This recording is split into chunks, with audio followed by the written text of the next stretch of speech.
I got to ride Railblazer here, but they are evacing people because the ride went down literally right after I rode it. So we got evac'd from the brake run. This is the first time this has ever happened to me at an actual park.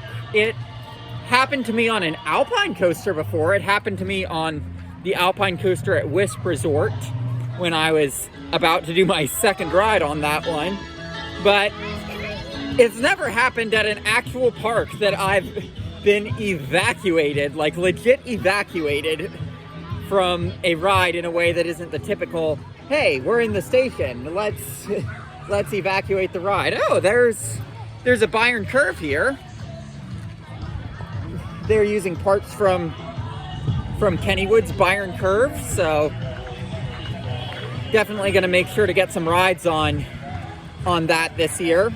It's not open right now, but I'm gonna make sure I get some rides in on it. But anyway, yeah, like Railblazer. So you may have heard in my previous video that I did not think Railblazer lived up to the hype based off of when I rode it in December.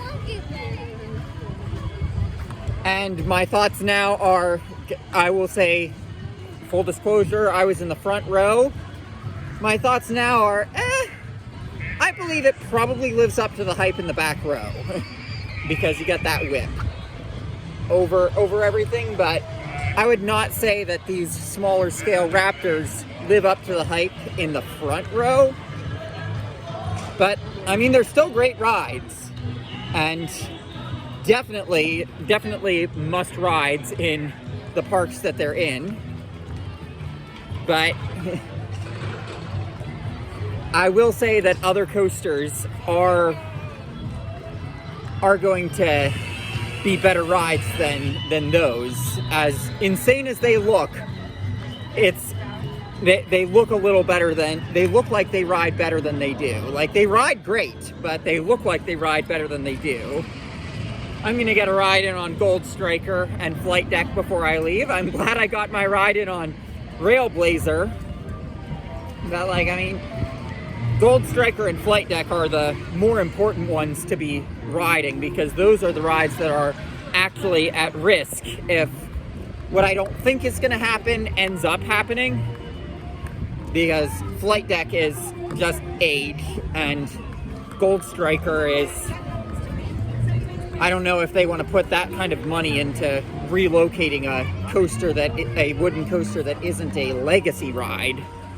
Because when a coaster has a legacy, they'll put resources into a relocation. But in the case of a ride like Gold Striker that isn't a legacy ride, I don't know if they'd do that. Like, it might be cheaper to build a clone than to actually take it apart carefully. But yeah, I'm gonna get some rides in on it. I've heard it has had some retracking, which that's good news for this park potentially having a future because like, to see that they're taking care of a ride like Gold Striker and not just letting it, to hear that that's happening. I will be doing another video based off of what I think, if I think it has not been retracked or something, but like, I've heard it has been, so we're going to be getting a ride in on Gold Striker here, the GCI of the park, and we shall see.